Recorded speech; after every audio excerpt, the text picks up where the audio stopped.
Olá pessoal, a gente está aqui sempre no intuito de trazer para vocês informações para além do que se aprende na faculdade ou nos livros. Tá? O nosso conteúdo aqui é de prática em juizados especiais cíveis. Tá? Gente, o tema que eu separei hoje é se é possível recorrer de decisões interlocutórias. Eu sempre vejo, na minha lida diária no trabalho, sempre vejo advogados escorregarem em como é que fazem a impugnação de decisões interlocutórias. É difícil, às vezes, realmente identificar algumas situações, como é que você vai passar, como é que você vai resolver como é que você vai contornar aquela situação, mas eu vou trazer aqui uma forma fácil de vocês compreenderem. Né? Primeiro que a minha intenção aqui é justamente de trazer para vocês conteúdo que supere o que vocês aprendem na faculdade.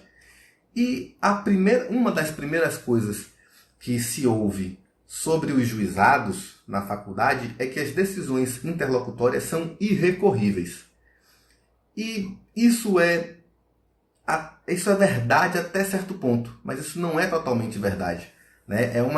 Existe uma dificuldade de entender que, na verdade, as decisões interlocutórias elas não são recorríveis de imediato. Ou então, elas não são recorríveis em separado. O que acontece com as decisões interlocutórias nos juizados é que você não pode recorrer delas imediatamente, normalmente, e elas só podem ser atacadas em conjunto com outras questões, lá no recurso inominado. Então essa é uma primeira informação que você precisa saber. Né? Repara como é que isso é importante. Você está saindo de uma posição em que você não pode fazer nada para uma posição em que você pode fazer alguma coisa. Talvez você não possa fazer naquele momento, mas você vai poder fazer alguma coisa diante de uma decisão que prejudica o seu cliente. Olha a diferença entre você contatar o seu cliente e dizer, olha, saiu uma decisão aqui, é desfavorável para você, né? Não era o que a gente pretendia, realmente vai te prejudicar e eu não posso fazer nada. Né? Olha a diferença de você fazer isso e você chegar para o cliente e falar, olha, saiu uma decisão, realmente prejudica você, é prejudicial para você, mas a gente não vai poder contornar agora, mas a gente vai poder superar lá na frente. Você já dá uma resposta muito mais processável para o seu cliente. Né? Você sai da posição do advogado que não pode fazer nada para um advogado que tem condição de resolver, né, de trazer realmente o resultado que o seu cliente deseja.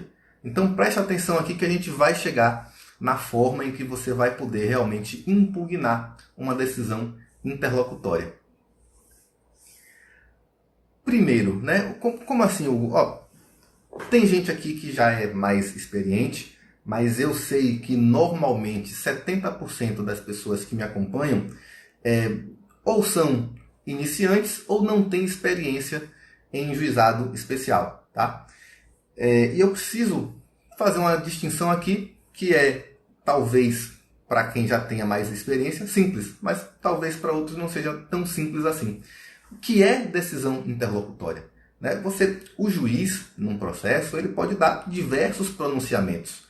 Cada tipo de pronunciamento tem um efeito, tem um regulamento, um regramento, um regime. Né? O que é que pode ter? Normalmente, todo pronunciamento do juiz no processo, ou ele é uma decisão interlocutória, ou ele é uma sentença, ou ele é um despacho. E existem outras formas de você classificar, existem mais hipóteses? Existem, mas essas três já servem porque a confusão maior existe entre esses três aí. Né? O que é, afinal, uma decisão interlocutória? A decisão interlocutória ela é um pronunciamento do juiz com conteúdo decisório e que não é sentença. você precisa ir, no finalzinho você precisa ir por exclusão. Então, se não é uma sentença, se ela não põe fim ao processo e ela tem conteúdo decisório, ela é uma decisão interlocutória. Tá? Essa é uma forma, você precisa, né, ter essa noção, porque só assim você vai saber quando é que você vai atacar essa decisão, né, de uma maneira, qual é o instrumento que você vai usar para impugnar aquela decisão. Existem decisões interlocutórias, inclusive com conteúdo de sentença, mas isso não é nem o tema da nossa conversa aqui, né, que é a decisão antecipatória do mérito parcial. Mas tal, eu entendi mais ou menos, mas me dá um exemplo aí. O que é que eu quero sentir a coisa mais palpável nas minhas mãos? O que é uma decisão interlocutória? Por exemplo, a decisão indefiro ou defiro a liminar, defiro a antecipação da tutela,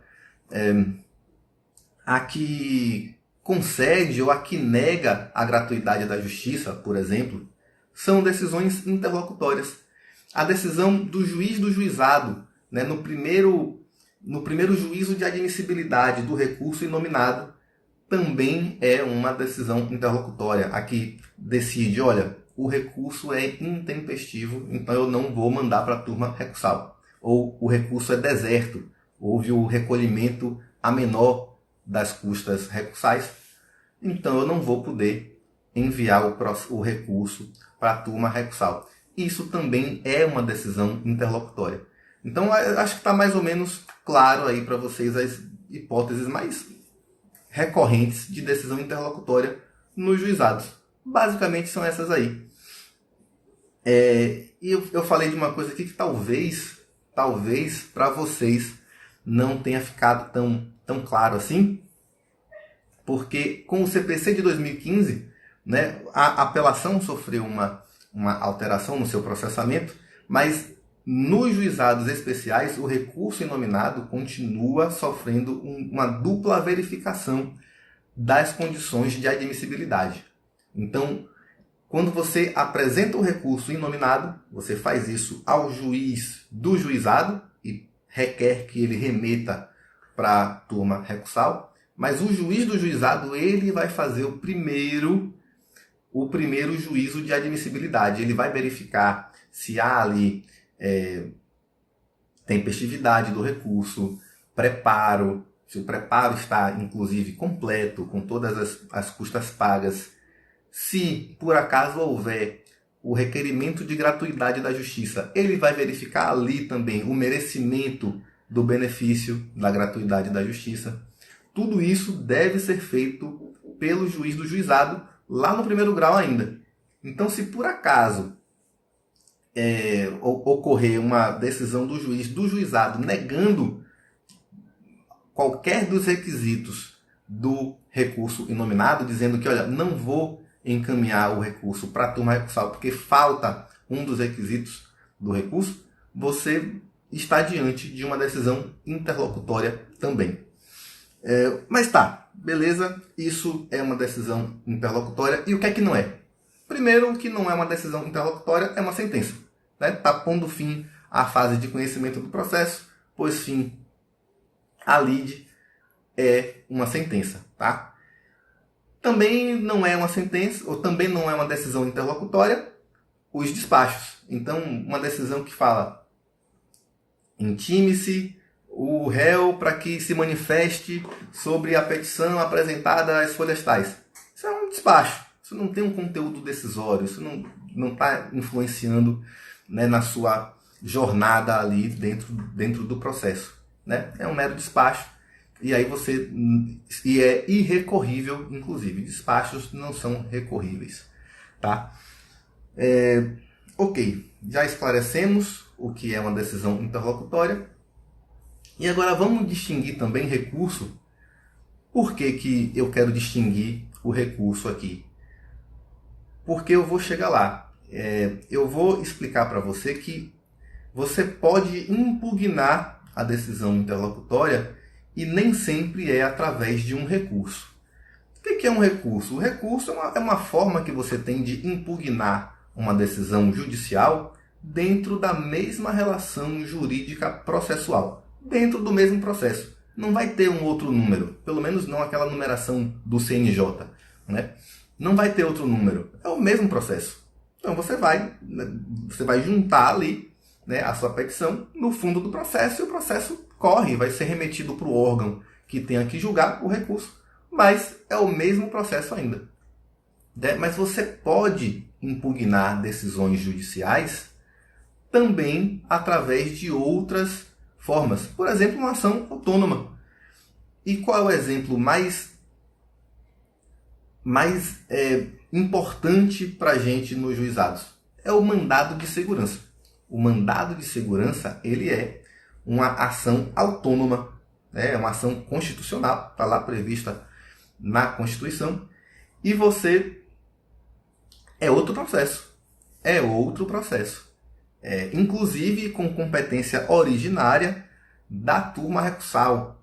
A gente vai falar das exceções, mas você já sabe que se você tiver que apresentar um mandado de segurança para impugnar uma decisão de um juizado, você já vai apresentar, inclusive, o mandado direto na turma recursal. Existem, né, tem toda uma preparação sobre isso, toda uma regulamentação sobre isso. A lei do mandado de segurança vai te dar pistas, a lei 9.099 vai te dar outras pistas, e decisões do STJ, enunciados do FONAGE, vão realmente trazer para você o tema de uma forma mais esclarecida, mais escancarada, mais lógica, para você compreender. A gente vai chegar lá também, certo? Mas é importante que você saiba que se alguém disser que uma decisão interlocutória não é recorrível, de repente ela não é recorrível, mas é impugnável. Você pode impugnar ela lá adiante de alguma outra forma, né? Não é um recurso, é uma ação autônoma, por exemplo, o mandado de segurança. Já entendi, né? Você está me dizendo aqui que a decisão interlocutória nos juizados, ela não é recorrível na mesma hora, mas ela pode ser recorrível em outro momento, ela pode ser impugnada em outro momento. Sim, no recurso inominado. Por quê? Você vai deixar o processo correr e daí, então, quando chegar o momento próprio do recurso inominado, você ataca outras questões que você precisar atacar, inclusive aquela decisão interlocutória que te prejudicou lá no início do processo. Ok, mas tem uma celeuma aqui. Tem uma celeuma porque existe uma decisão clássica, muito conhecida, do STF, que diz que não cabe mandado de segurança em face de decisão interlocutória de juizado especial. Existe essa decisão, não é tão antiga assim. E ela vai mais além. A ementa fala que as decisões interlocutórias são irrecorríveis, ponto. Né? Não fala nem que não são recorríveis de imediato ou que são recorríveis apenas em outra hipótese. Isso é o que está na ementa do julgado. Se você lê todo o conteúdo do voto, você vai entender que não é exatamente isso que ele queria dizer. Mas a ementa está falando exatamente que nos juizados não cabe recurso de decisão interlocutória, ponto. Sem qualquer ressalva. Tá? E também afirma que não cabe mandado de segurança. Então você estaria diante de um beco sem saída. Olha, foi decisão interlocutória, você não tem mais jeito a dar. Mas não é exatamente isso, né? A gente já está caminhando para compreender isso bem. Vamos lá. Qual é a grande questão, Hugo? Por que isso de decisão interlocutória não é recorrível? O que é que diz a Lei 9.099, então, para a gente já começar a compreender? O problema é esse, ela não fala nada. A Lei 9.099 é totalmente silente quanto ao recurso previsto para as decisões interlocutórias. Não fala nada, é totalmente omissa. E aí você está diante do que muitos dizem que é um silêncio eloquente do legislador. Porque veja só, Se o legislador não quis, se ele não falou em momento nenhum de um instrumento, de um recurso para você impugnar as decisões interlocutórias, quer dizer que não tem, que ele não queria mesmo que tivesse. Né? Boa parte, a maioria da doutrina vai dizer isso, né? Que é um silêncio eloquente. Se não há previsão de recurso, é porque não é para ser recorrível. E ponto, né? Você se contenta com isso aí. Mas, e isso faz muito sentido. Faz muito sentido porque se você for na lei do Juizado Especial Federal ou da Fazenda Pública, você vai ver lá que o legislador previu, né? Ele estabelece que pode ter recurso de decisões de providências antecipatórias ou cautelares deferidas pelo juiz no curso do processo. Né? Então você vê que no Juizado Especial Federal houve a previsão específica desse recurso. No Juizado Especial da Fazenda Pública, idem. E no Juizado Especial Civil Estadual, a Lei 9.099, não se fala nada. Qual é a sua conclusão? Realmente não tem jeito. O legislador não quis que tivesse a previsão, que houvesse um recurso da decisão interlocutória. Não tem. Então, doutrina e jurisprudência caminham para uma unanimidade. Tá travando, gente? Tá travando? Como é que tá aí? Vocês estão me ouvindo? Alguém pode confirmar aí se tá ouvindo bem, me vendo bem? Às vezes corta a fala. Dessa vez eu esqueci de usar o microfone, Cláudia. Inclusive. Normal aqui. Ok. Vou seguir então, pessoal. Eu normalmente uso um microfone, inclusive. E dessa vez eu esqueci, mas acho que tá, inclusive o microfone não está fazendo falta dessa vez. Ah, que bom, gente. Obrigado. Vamos seguir então. Então, é isso. O que está previsto na Lei 9.099 é que não há recurso para decisão interlocutória. Então, isso também é efeito do princípio da oralidade, que é uma das bases do juizado especial, que é as decisões interlocutórias não serem recorríveis de imediato. Né? Elas são recorríveis em momento adiante, né, quando você vai apresentar o recurso inominado. Então, assim, não é recorrível de imediato, mas você tem um recurso próprio.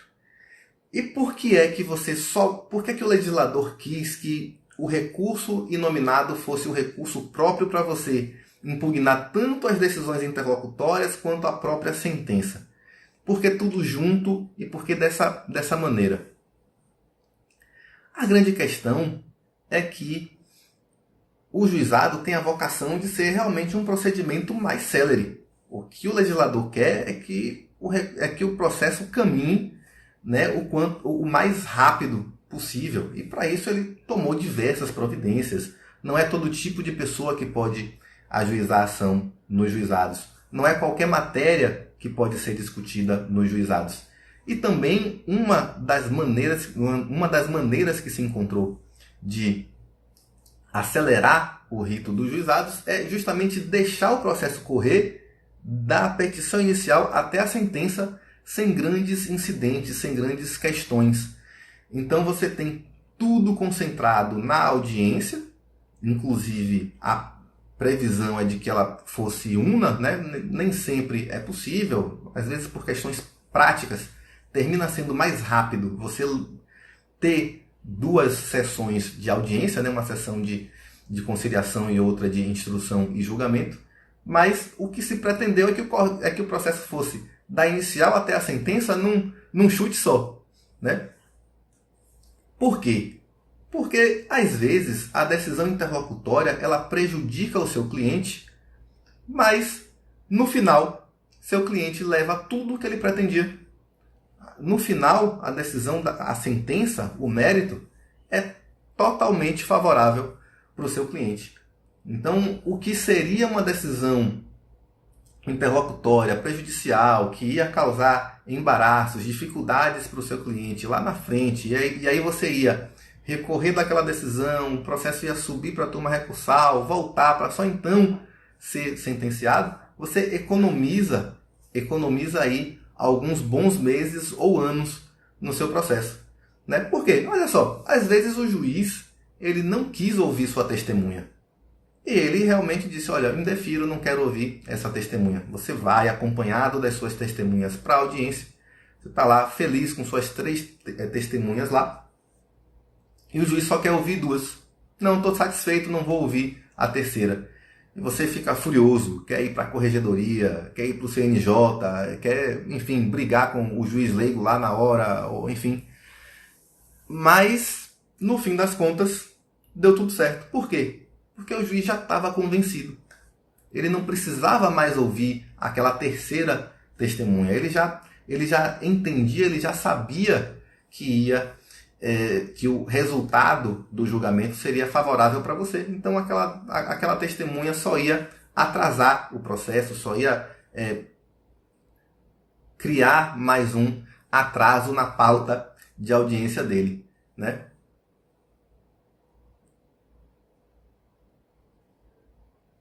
Sim, Cláudia, sim, sim. Existem diversos atos aí da petição até a sentença. Não foi exatamente isso que eu quis dizer, não. Tem a citação, que é o réu vai ficar ciente.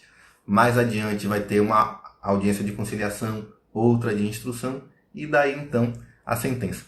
Mas o processo não vai sair, por exemplo, do mesmo órgão. Ele começa no juizado e termina até a sentença no juizado, sem ir para outro juiz apreciar outra coisa. Em regra, é assim que funciona, tá? Então, é isso, né? A gente tem essa pretensão do legislador de fazer o processo fluir, né? Inclusive porque você pode ter uma decisão interlocutória que te prejudica em tese e no final você ter uma sentença que foi totalmente favorável para você. E o que é que acontece? Você perde totalmente o interesse recursal ali. Você não tem mais sucumbência, não tem mais porquê você recorrer.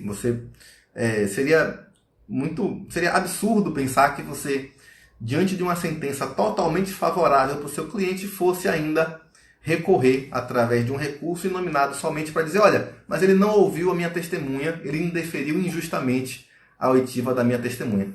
É isso que o legislador pretendeu. E funciona, né? Funciona. A gente vê que, apesar de todas as dificuldades, o juizado ainda costuma ser o procedimento mais rápido que o procedimento comum do fórum, né? Por exemplo, das varas comuns. É mais ou menos... Mas então, voltando para a decisão do STF... Oi, Cláudia. Voltando para a decisão do STF, o que é que pretendia aquela decisão? Porque você tem uma decisão do STF, extremamente respeitável, dizendo que não cabe mandado de segurança de decisão interlocutória nos juizados e que aquelas decisões, inclusive, são irrecorríveis. Ponto. Né? Então, o que acontece? Por que essa decisão veio assim? Se você ler as razões do voto, você vai entender que o que pretendia o STF naquele momento era embaraçar, era dificultar o uso do mandado de segurança como agravo. Né? O uso indiscriminado do mandado de segurança como agravo. Por quê? Você já sabe que a lei não prevê um recurso específico para a decisão interlocutória, e o que acontece até hoje, né, é a tentativa de uso do mandado de segurança como agravo nos juizados. Às vezes é uma decisão boba, que não traz um grande prejuízo, e a parte quer impugnar através de um mandado de segurança, que nem é uma ação vocacionada para os juizados. O mandado de segurança é uma ação extremamente formal, cheia de requisitos, né? É uma via bem estreita, não é qualquer coisa que passa pelo mandado de segurança. E os juizados são informais, né? São simples. Simplicidade e informalidade são princípios que norteiam toda a estrutura dos juizados. Então, é inclusive um procedimento que não é lá tão... ele está fora, ele é um peixe fora do aquário nos juizados, né? O mandado de segurança, ele realmente deve ser a última rácio nos juizados. Olha, realmente não tem jeito mandado de segurança então. Tá? Mas a decisão, se você lê o voto do STF, a intenção do legislador foi justamente essa. Foi a de, esquece mandado de segurança. Né? Lá nas razões do voto, você vai perceber que ele admite sim que é possível impugnar a decisão interlocutória no momento oportuno, mais na frente, lá no recurso inominado. Tá? É isso que está lá no voto do STF. Então, assim, tá claro para todo mundo, né, que é isso mesmo, não tem por que você usar o mandado de segurança em questões simples, questões que realmente não vão causar um grande prejuízo, não vão criar um grande embaraço para a parte, enfim, não. Então, deixa fluir. Se a decisão interlocutória causa um prejuízo apenas potencial, enfim, deixa para impugnar ela realmente lá no recurso. Mas se você vai tratar disso, se você está diante de uma situação que realmente a decisão interlocutória causa um grande prejuízo e ela precisa ser revertida logo, né, sob pena de causar realmente um prejuízo irreversível para o seu cliente, aí você vai fazer uso do mandado de segurança, certo? É que, na verdade, você tem situações em que o recurso, em que a própria decisão interlocutória, ela impede o conhecimento do recurso inominado. É um grande paradoxo. Eu falei para vocês que a decisão que nega seguimento ao recurso inominado porque intempestivo, deserto, ou que nega a gratuidade da justiça e aí determina o pagamento das custas para uma pessoa que não tem condição de pagar, sob pena de não conhecer o recurso, são decisões interlocutórias. Então você está lá, saiu a sentença desfavorável para você, você apresenta o recurso inominado e o juiz do juizado ele entende que o recurso é intempestivo, por exemplo. E aí ele se nega a encaminhar o recurso para a turma recursal. Essa decisão é uma decisão interlocutória. Ela seria recorrível em que momento? No recurso inominado. Mas a própria decisão interlocutória impede o conhecimento do recurso inominado porque ela está dizendo injustamente que o recurso é intempestivo, por exemplo. O que é que você vai fazer? Você está você está num beco sem saída. Qual é a única forma que você tem de impugnar essa decisão? É através de um recurso, de um mandado de segurança. Desculpe, através de um mandado de segurança. Então, existem situações em que você não tem outra hipótese, você não tem outra saída senão usar o mandado de segurança, ainda que você tenha uma decisão extremamente respeitável do STF dizendo que não cabe. Ainda assim. E eu vou te dizer já por quê. Outra situação você tem uma decisão que defere ou indefere a liminar.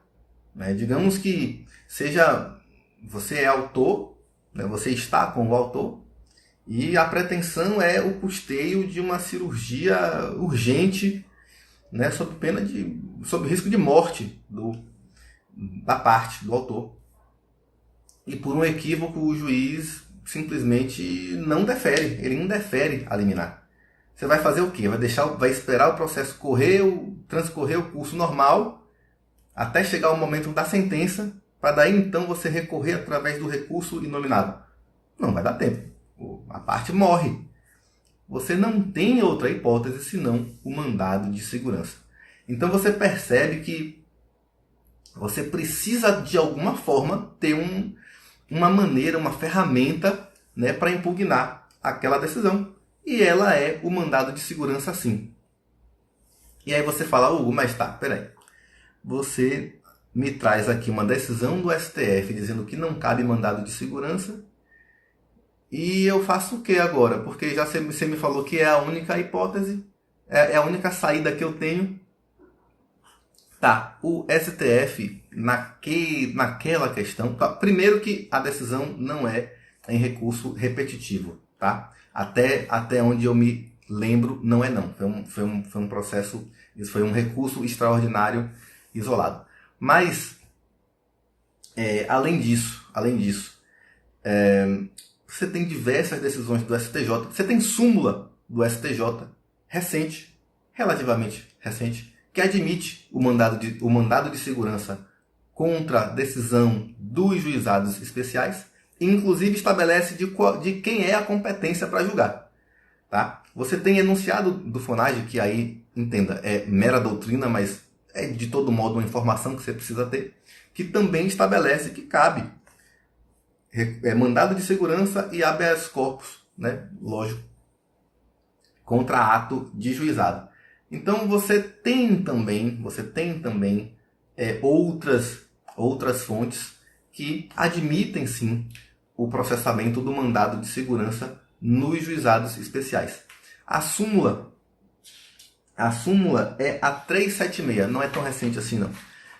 Compete à turma recursal processar e julgar mandado de segurança em face de ato do juizado especial. É essa a súmula que você tem que saber, você tem que conhecer, tá? Então, a despeito dessa decisão do STF, você está plenamente ciente aí de que não tem qualquer dificuldade. Diante de uma decisão interlocutória que prejudique o seu cliente, você tem sim o mandado de segurança como uma ferramenta para te socorrer, tá bom? Enunciado 62 do FONAGE também, isso também é bom que você conheça, certo? Então, agora, se você está numa situação em que realmente merece a impetração de um mandado de segurança, qual é o seu trabalho então? Seu primeiro trabalho é mostrar que realmente a decisão é ilegal, né? Não apresente seu mandado de segurança apenas dizendo que não concorda com a decisão, que não vão nem receber a sua petição inicial, tá? É muito provável que nem recebam, porque você está realmente querendo usar o mandado de segurança como um recurso muito simples, coisa que ele não é. Ele é cheio de formalidades, é um instrumento que você deve usar realmente quando for muito importante. Então, seu primeiro trabalho é demonstrar a ilegalidade, teratologia, uma decisão absurda, né? E um grande prejuízo também. Talvez, inclusive, se você conseguir demonstrar um prejuízo irreversível para o cliente, caso aquela decisão seja levada realmente aos seus termos. Isso é muito importante, porque o mandado de segurança é uma peça formal. Você não pode ficar esperando que o juiz apenas que ele avalie, ele olha o seu mandado de segurança e, a parte está inconformada com a decisão e isso é suficiente. Não é suficiente. Não é suficiente. Você tem que mostrar que é realmente uma situação excepcional para que o seu mandado de segurança seja efetivamente processado. Certo? Sim, lembra que tem custas, tá? Mandado de segurança vai ter as custas lá do mandado de segurança, das intimações necessárias, enfim. Se você for beneficiário da justiça gratuita, você deve reforçar isso nesse processo, porque lembre-se, o mandado de segurança é outro processo, não é o mesmo processo, tá? Inclusive, o mandado de segurança contra ato de juizado especial, ele vai ser apresentado diretamente na turma recursal. E você apenas atravessa uma petição lá no recurso, lá no processo originário, tá? No processo que ainda está no juizado, você apenas informa ao juiz que impetrou um mandado de segurança. É bom que você saiba disso também. E, enfim, né? É importante que você saiba que... Olá, Márcia, olá. Enfim, em resumo, o que você precisa saber é isso, tá? A decisão interlocutória, ela pode sim ser impugnada, né? Se realmente for um caso urgente como esses que eu mostrei, você vai poder impugnar através de mandado de segurança, diretamente endereçado, encaminhado para a turma recursal. Existe exceção, que é o Tribunal de Justiça, apenas para controle de competência, o que não costuma ser o caso, mas também é uma exceção que você precisa conhecer. E se realmente não é uma questão tão urgente, tão complexa, que cause tanto prejuízo para o seu cliente, você vai poder recorrer, sim, lá no recurso inominado. Como é que você vai fazer? Você vai abrir um tópico, né, explicando por que é que aquela decisão interlocutória foi prejudicial ao seu cliente, tanto que a sentença terminou sendo desfavorável para ele. Digamos, por exemplo, que o juiz se recusou a ouvir uma testemunha sua. Né? Isso é uma decisão interlocutória que culminou na improcedência do pedido. Né? Enfim, por exemplo. Tá?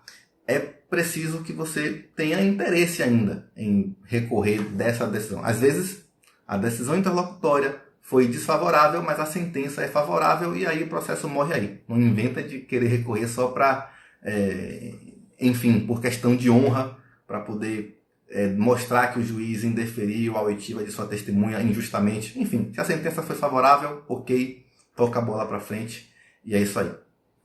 Esse foi o tema que eu trouxe hoje pra gente, tá?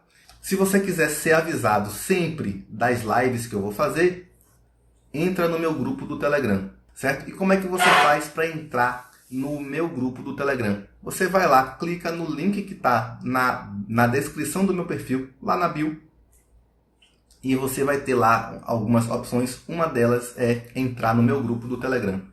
Clica lá e você já vai direto para o Telegram. Vai ter acesso também ao meu canal do YouTube, onde eu posto também mais conteúdo, em formato diferente também. Tá? É sempre bom a gente estar em contato em várias mídias. Pessoal, foi um prazer estar com vocês aqui de novo. Tchau, tchau.